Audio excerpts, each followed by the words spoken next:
6월 첫 번째 주 우리 신약 성경에 있는 요한복음 17장의 말씀을 통해서 믿음이란이라는 제목으로 함께 말씀의 은혜 나누도록 하겠습니다.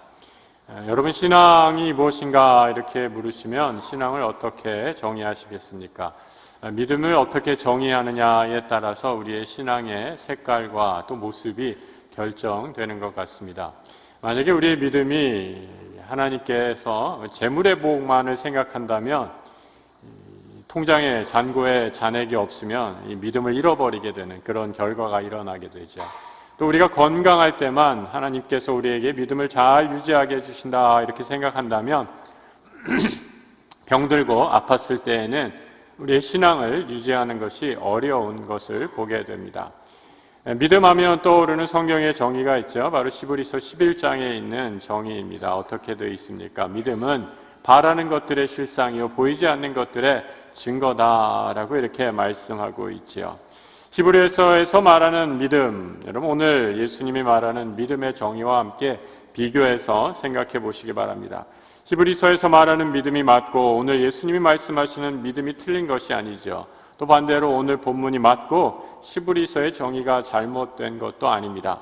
믿음의 정의를 우리가 어떻게 갖고 있는가? 믿음의 정의를 여러 가지 성경에 따라서 풍성하게 갖고 있을수록 우리의 신앙이, 믿음이 그만큼 풍성해질 줄 믿습니다. 오늘 말씀을 통해 우리의 믿음이 더 커지는 은혜가 우리 성도들 가운데 임하시기를 축복합니다. 여러분 한번 따라해 보시죠. 믿음이란 예수의 말씀을 신뢰함입니다.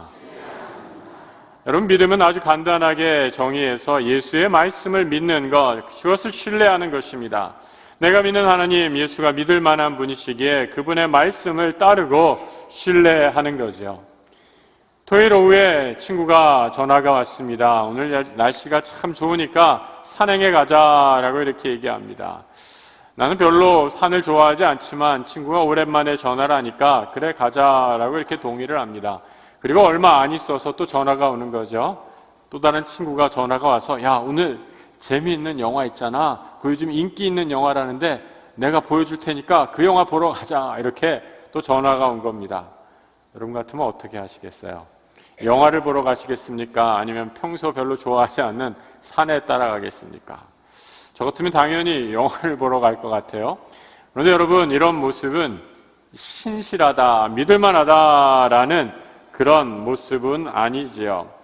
생각하기에 산에 가는 것보다 영화를 보는 것이 더 재미있고 나은 선택 같다라고 해서 산에 가기로 한 약속을 깨고 영화를 보러 간다. 요즘 세대가 더 나은 제안을 하면 그 약속, 그 전에 있는 약속을 헌신짝처럼 버리는 요즘 세대의 모습이 아닌가 생각합니다. 여러분, 신뢰할 만하다, 누구를 믿을 만하다, 영어로 faithful하다 이렇게 얘기하는데 그 말의 의미는 누가 나에게 더 나은 제안을 하더라도 이미 내가 친구와 먼저 약속했다면 그것을 지키는 것, 이런 태도를 신뢰할 만하다라고 말합니다. 그것이 나에게 비록 손해가 되더라도 말이죠. 이를 믿을 만하다라고 말하는 겁니다. 여러분, 만약에 내가 속한 가정에서 또 직장에서 혹은 구역에서 내가 신뢰하는 친구를 누군가가 나쁜 말 한다라고 한다면 여러분 어떻게 반응하겠습니까? 그 사람은 절대로 그런 사람이 아닙니다 라고 그분을 두둔하고 변호해야지 신뢰할 만한 친구의 모습이죠.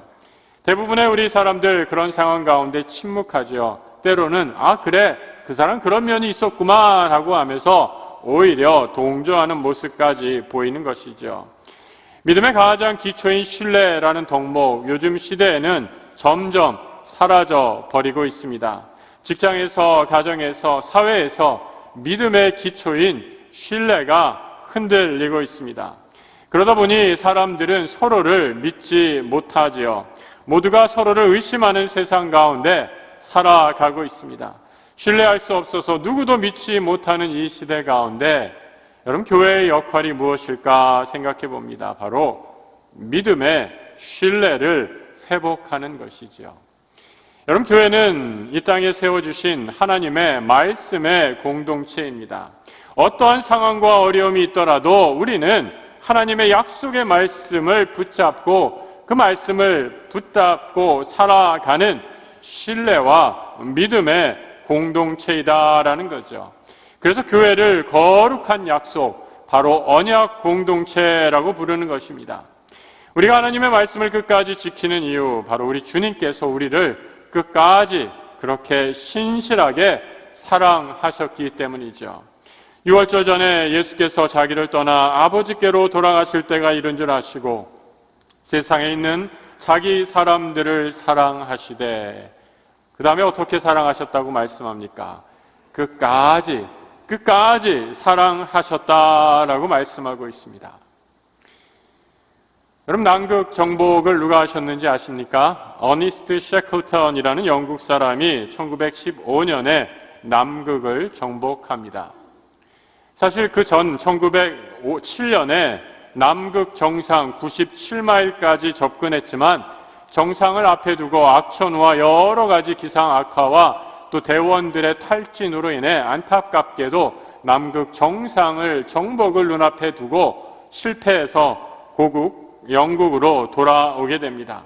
고향으로 돌아왔을 때 그는 영웅 대접을 받지요. 거기까지 간 것만 해도 대단합니다. 당신은 불굴의 의지를 보여주었습니다. 라고 영국 정부는 그에게 기사 자기까지 내리게 됩니다. 하지만 그는 7년 후에 다시 탐험에 나서게 됩니다. 남극 정복을 위해 탐사에 앞서 그는 런던 타임즈에 이러한 구인 간고를 실게 되죠. 한번 사진 한번 보여주시죠. 사람을 모집합니다. Man Wanted라는 아주 짧은, 재정이 넉넉치 않아서 작은 광고를 냅니다. 그 광고의 내용은 이런 것이었습니다. 아주 위험한 여행에 참여할 탐사대원 모집. 급여는 아주 짜고 무지하게 춥고 아주 긴 어두운 밤을 각오해야 함. 안전한 귀가는 보장할 수 없음. 그러나 성공하면 칭찬과 영광이 따를 것임. 여러분, 이런 짧은 구인 광고, 그 광고를 보고 그가 모집했던 대원 28명이 1915년 1월에 남극을 향해 출항하게 됩니다. 그들이 탔던 배의 이름은 인듀어런스호, 인내호였습니다. 말 그대로 인내 없이는 남극 정상에 이를 수 없기에 배 이름도 인내호로 정하고 출발한 거죠. 구사일생으로 남극을 정복하고 돌아오는 길에 그들은 웨델이라는 바다 앞에서 빙하에 갇히게 됩니다. 점점 배는 추운 날씨에 망가져 가게 되고 그해 10월 27일 남극의 차디찬 바다 속으로 침몰하게 되죠. 셰클턴과 28명의 선원들은 배를 살리기 어렵다는 것을 깨닫고 얼음 빙하 위에 천막을 치고 빙하 조각을 보트 삼아서 표류하던 중에 엘리판트 섬이라는 코끼리 섬에 표류하게 됩니다. 이 코끼리 섬은 아무도 살지 않은 무인도였죠. 여기서 사람이 살고 있는 곳까지 가려고 하려면 무려 800마일, 1300km를 더 가야만 했습니다. 선원을 다 데리고 갈 수 없었던 셰클턴은 다시 5명의 선원을 데리고 노르웨이 포경 선단이 있던 제임스 카드 섬을 향해 가죠. 동료를 살려야 한다는 일념으로 15일간의 사투를 벌인 셰클턴 일행이 탄 구명보트, 마침내 제임스 카드 섬에 도착하지만 안타깝게도 이 선단이 있는 반대편에 그 섬에 도착하고 맙니다. 그리고 그들의 앞에는 무려 높이가 3,000피트, 약 914m 정도 되는 높은 또 다른 산이 그들을 가로막고 있었습니다. 5명 중에서 셰클턴은 다시 산행에 능했던 톰 그린과 프랭크 위슬리를 데리고 이 산을 넘게 됩니다. 무서운 추위 가운데 시간은 곧 생명이었기에 셰클턴은 36시간을 쉬지 않고 산을 넘어서 마침내 선단에 도착하고 산 건너편에 있는 2명 그리고 코끼리 섬에 남은 모든 선원들도 구조하죠. 선원들은 추위와 극한 속에서도 그 어려움을 견디어냈던 것입니다. 어떻게 이 어려움을 견딜 수 있었을까? 선원들은 셰클턴 선장이 반드시 우리를 찾아 돌아올 것이다 라는 믿음이 있었기 때문입니다. 함께 여행하면서 선원들은 선장이 어떠한 사람인지 분명히 알았던 거죠. 우리 캡틴은 어떠한 상황과 환경 속에서도 절대로 우리를 버리지 않을 그런 대장임을 알았던 것입니다. 셰클턴의 선원을 향한 사랑, 그리고 그 믿음이 최초의 남극 탐험 성공의 역사를 이루어낸 것입니다. 예수를 따르는데 우리가 흔히 범하는 잘못된 생각, 여러분, 우리가 이렇게 생각하면서 예수를 따르지는 않습니까? 내가 어느 정도는 돼야 예수를 따를 수 있다라고 생각하지요. 이런 생각은 자꾸 믿음에 무엇을 내가 스스로 해야 한다라는 공로주의 사상으로 변질시켜 버립니다. 이 정도는 내가 해야 되지, 이 정도 직분은 받아야 되지, 이 정도는 여건이 되어야지 교회 생활, 신앙생활 제대로 할 수 있지 않은가라고 여깁니다. 이런 생각 때문에 늘 지금 바로 여기 오늘 이 시간은 아직 때가 아니다라는 핑계를 댑니다. 하지만 성경은 우리에게 믿음을 그렇게 가르쳐 주지 않습니다. 우리의 믿음의 기초는 흔들리지 않고 변함없이 우리를 사랑하시는 예수 그리스도, 바로 그분과 그분의 말씀에 기초하기 때문이죠.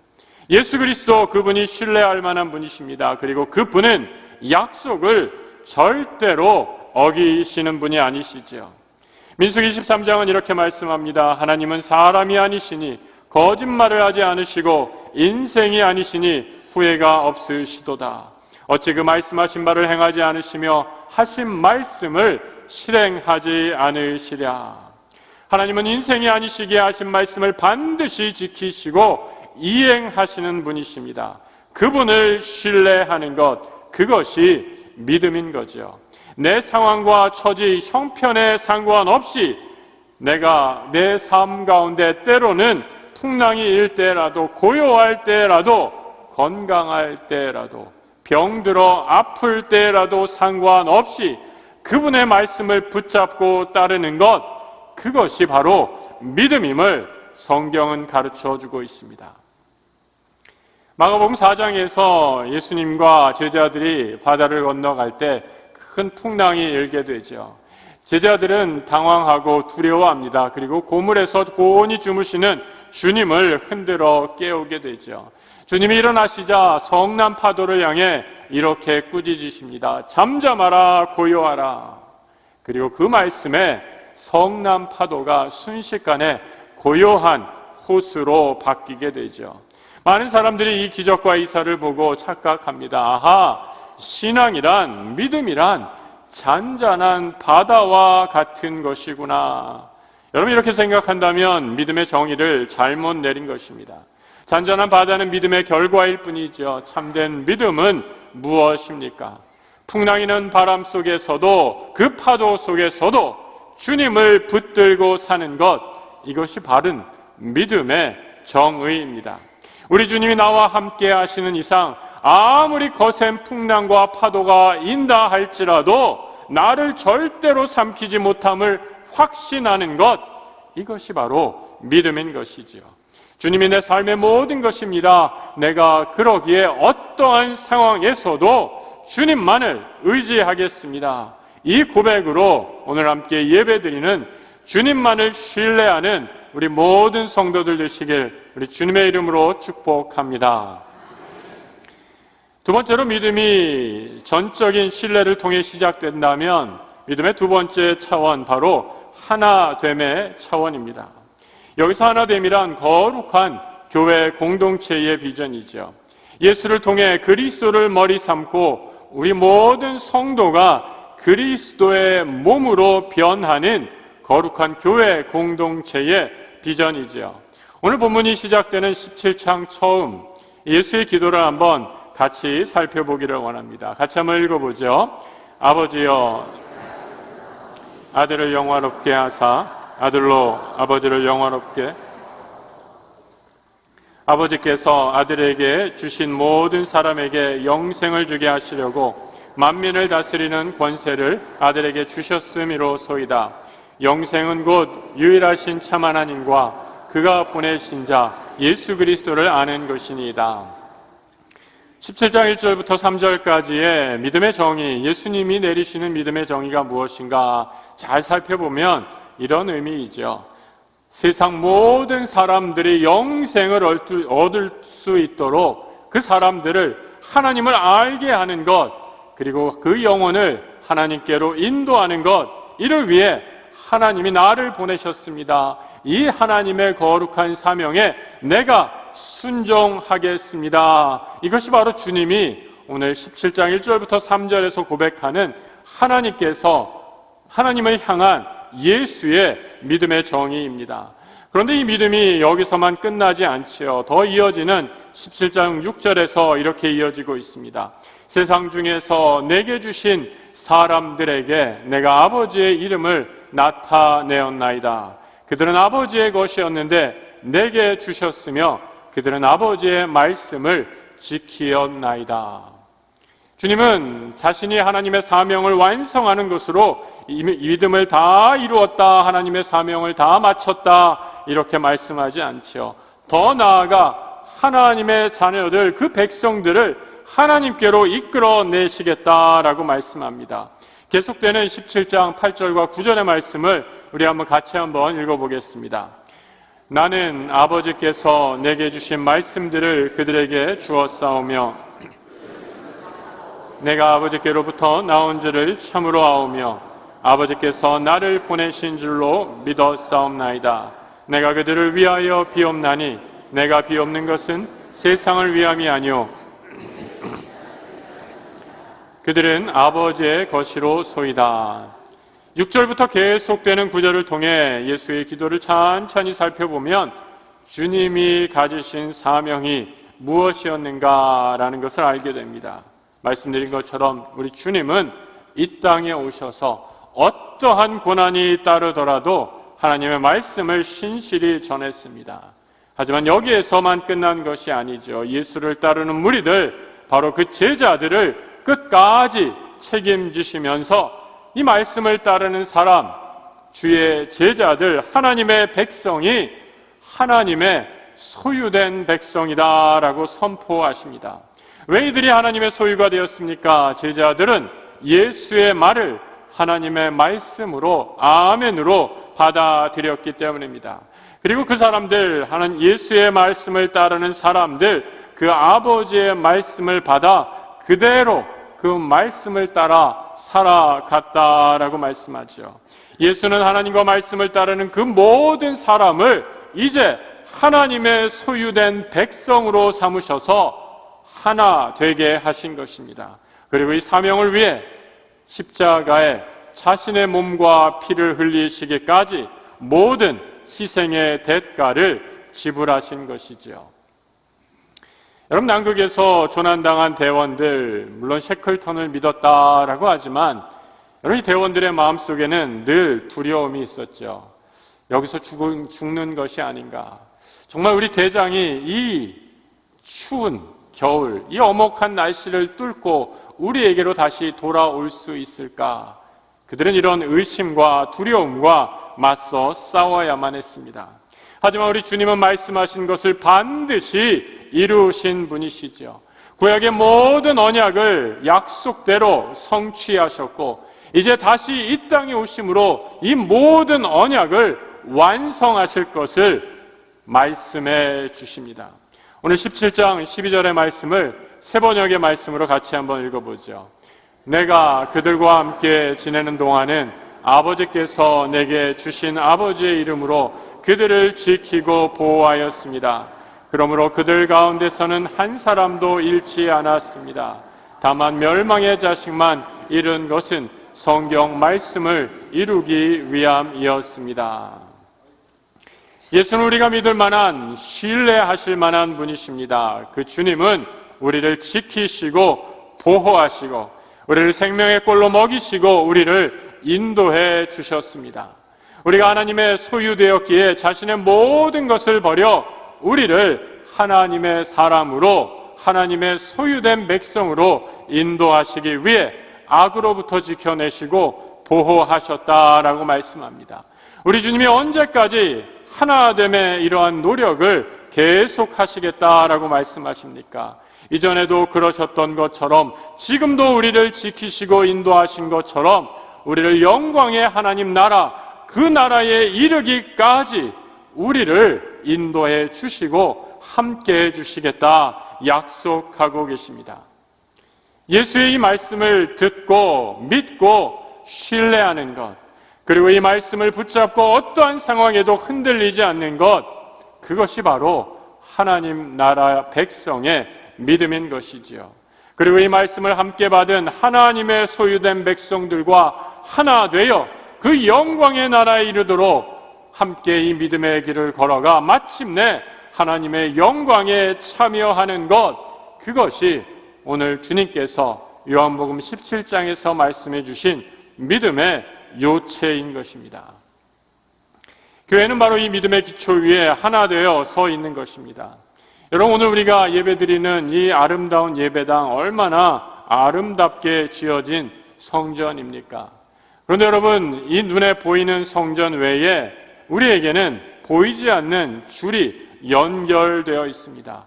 바로 서로가 서로에게 연결되어 있는 믿음의 줄, 신뢰의 줄입니다.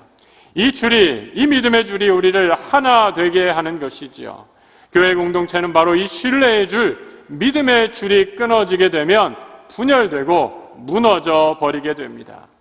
예수 그리스도께서 하나님과 우리를 중보하셔서 참으로 믿을 만한 중보자로 끝까지 그 사명을 감당하셨듯이 지금도 성령 하나님을 통해 우리를 위해 기도하셨듯이 우리도 이제 서로에게 믿을 만한 한 몸 된 사랑의 공동체임을 꼭 기억하시기 바랍니다. 어떠한 형편과 처지에서도 우리를 변함없이 사랑하신 참으로 믿을 만하신 분 예수 그리스도를 신뢰하시기 바랍니다. 예수 그리스도를 향한 믿음으로 우리 모두도 서로 하나 된 한 몸 된 교회 공동체에 이루어 우리 주님이 예비하신 그 영광의 나라, 하나님 나라의 영광을 함께 바라보는 거룩한 주의 공동체 되시길 우리 주님의 이름으로 축복합니다.